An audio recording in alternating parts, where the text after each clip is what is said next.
Hollow Knight is an indie game that a lot of people compare to Dark Souls. Although, to be fair, they compare basically every game that's harder than Kirby to Dark Souls these days, but this one's actually like Dark Souls. I think even the developers have said so. The difference is that it's a 2D game that also takes from like Metroid and Castlevania. But what if you took Hollow Knight from 2D and then pushed it to 3D? Would it end up being like just a derivative version of Dark Souls or actually something unique? We're checking out a video today from Hollow Knight where he did it. I'm a little worried that the art style from Hollow Knight, which looks very distinctive, it's not gonna quite work when you move it to 3D, so I'm skeptical. But let's see what he can do. I have a theory, but I think it's kind of underrated.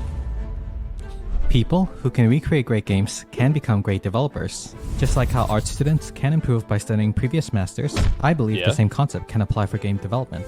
I want to put that theory to the test. I'll put together all my game development knowledge to remake some of my favorite games that has inspired me to walk this road of game dev. And hopefully, I'll be better than I was. So what game am I going to make? This is Hollow Knight.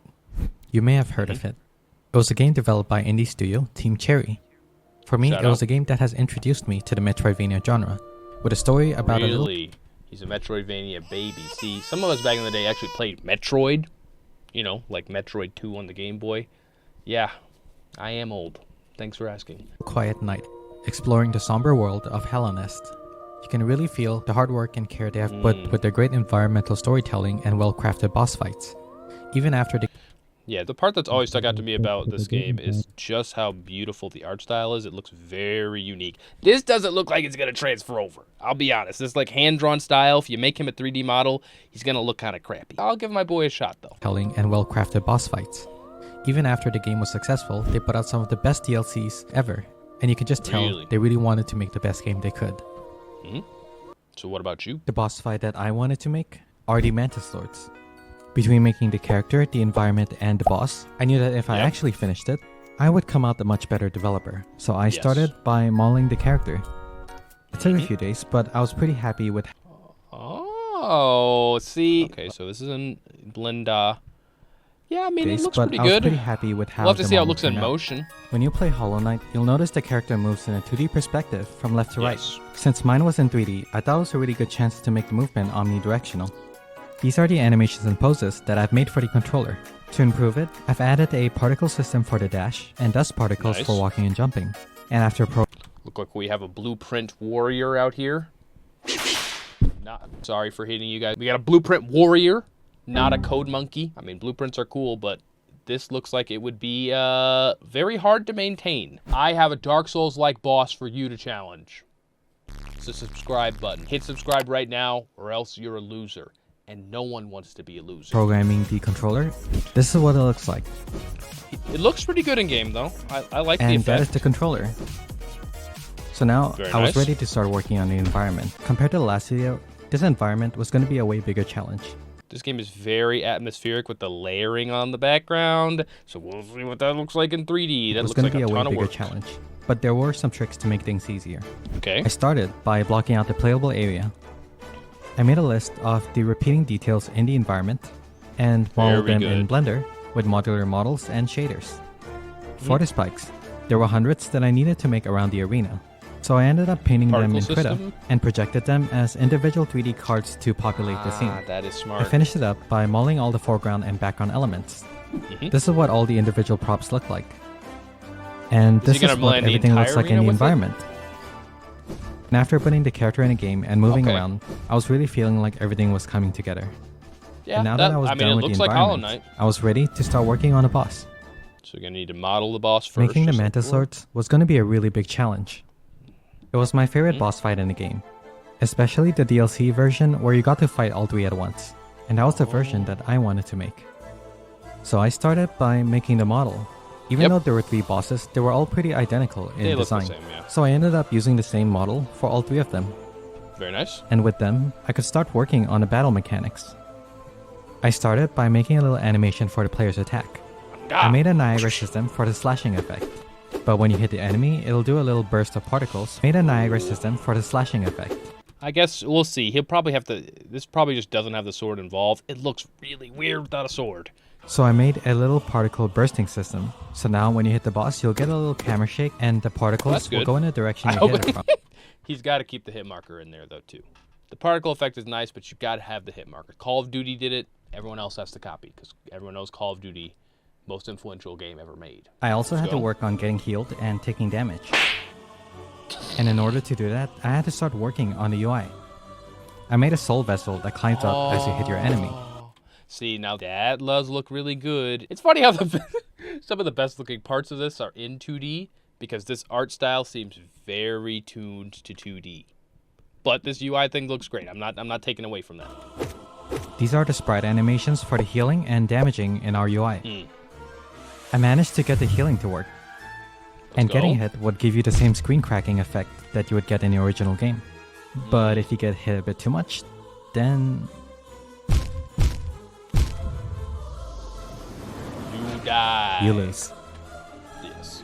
And now that I was done with the foundation, I could finally start focusing on the boss battle. Let's go. The fight was split into 2 phases. You would start by only fighting one of them. It is a great introduction, but the fun really starts in the second phase where you get to fight all of them at once. Ooh, it looks like it changes the environment when you get to the second stage of the fight. It'll be interesting to see how he gets that animation in there and builds a second environment, or if he just sticks with the same one. You get to fight all of them at once. I had to make 3 different attacks. The first was a diving attack that went onto the player's location. The second throws a projectile onto the player. Very nice. And the third one was a lunging attack that goes towards the knight. They may seem pretty easy to dodge, but the true complexity of the fight comes from the choreography. By programming all of these attacks into a sequence, I managed to tie the combat together in a harmonious way. I will say, so in the 2D fight, it looks like a lot of the difficulty comes from you being boxed in between them. When you have the 2 bosses striking you from both sides and from above, you have very little room to dodge. When we move to 3D though, and there's 3 bosses, it's not quite the same. You can literally just sidestep and dodge the strike through attack. This is a pretty cool experiment, but it does show that the enemies are designed around 2D and that moving them to 3D breaks their combat design. If you look at Dark Souls bosses or Elden Ring bosses or whatever, they're very much built around 3D, and so the ways that they approach the player and attack the player take the third dimension into account. This boss, as it stands, doesn't really. It does for the scythe attack where they throw right there, where they throw the discs out. That makes sense in 3D, but for this lunge attack that looks like it's supposed to be very difficult in the 2D version, it looks very easy to dodge in 3D. So I want to know if he's going to make any changes to make that part more difficult. That is pretty much the game. Honestly, I really wish that I didn't take 6 months to come out with this video. When I first started on this game, I really wanted to respect and preserve the feeling of this original game. And hopefully I did a pretty good job. It was just getting so hard to make any changes afterwards because anything I tried to change, by the end of it, I would end up needing to spend hours to fix. And because of my inexperience, any improvements I would try to make just would end up breaking it. And right. That is very much a thing that comes with experience in terms of knowing how to break up your game and to modularize things. Wow, I cannot say the word. Modularize things so that you can make changes without breaking them. It's also why you don't necessarily want to do all of your logic in blueprints. Blueprints are way harder to maintain and make changes with over time. If you keep your high-level logic in blueprints and then you do all the actual real work in boring code, it's a lot easier to make changes. But that being said, what he came out with is pretty impressive. It's just, if he did want to make changes to try to make the game more exciting or different, it's probably going to be a lot more difficult. We got a little bit more video, so we'll see. Maybe he overcame that. I was actually starting to get pretty scared that I wouldn't be able to finish this project. So yeah, without any further ado, here's the game. Let's check it out. If it's playable, maybe we'll check it out at the end. I like this menu, though.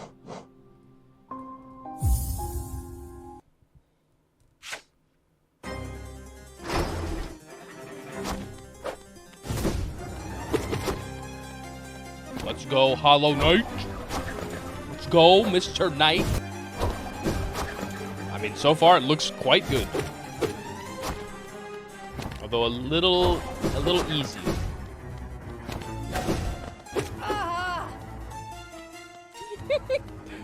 I do like the sound clip.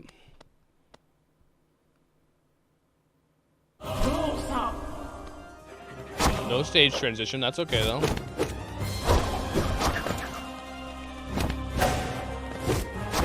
Yeah, it does look like in practice, it does look like it's not too bad dodging-wise. We have to be getting close. We have to be getting close. See, I don't even think he's gotten hit yet, which let's go. He totally has gotten hit because it showed the screen animation. I'm wrong. Oh, did he get it? Oh, he killed one of them. Let's go.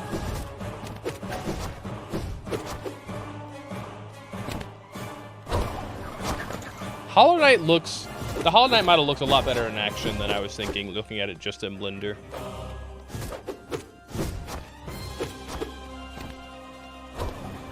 I don't know. I didn't play the original game. I don't know if they have feedback for how little health the bosses have. That would be nice. The screen effect when you get hit looks like it's very necessary, because that hit did not look like it hit him at all. No more sound. Oh, there we go. Music just hadn't looped yet. Very nice, very nice. Yeah, that was overall pretty cool. Okay, he didn't put up the game anywhere. Yeah, overall, that was pretty cool. You can see the Hollow Knight game design was very much designed for 2D, and as it goes to 3D, it looks like the difficulty kind of fell off the cliff. Not to say it wasn't cool, and it wasn't a very cool demo, and this is probably a very good experience for Polyknight in terms of making games, but at the same time, this one doesn't quite work the same. It looks pretty good, he did a great job with the modeling, but the gameplay doesn't hold up in 3D because it's too easy to dodge the enemy attack patterns. I think they probably needed more sweeping strikes if he wanted to keep it being 3 bosses. Realistically, if this boss fight was in 3D, it would probably be more like 5 enemies. So they can hit from all 4 corners, which replicates a very similar sort of pinning action as it did in 2D. And then the one who comes from above would need some way of hitting more of the stage, so it's a lot harder to dodge. Because right now, if you literally just run to the side, you will dodge all 3 attacks. However, cool project. I'm going to link the original video. It's probably going to be on the screen over here somewhere. So, shout out to Polyknight. It was a very good video. We also do game development, so you can check us out. See you guys later.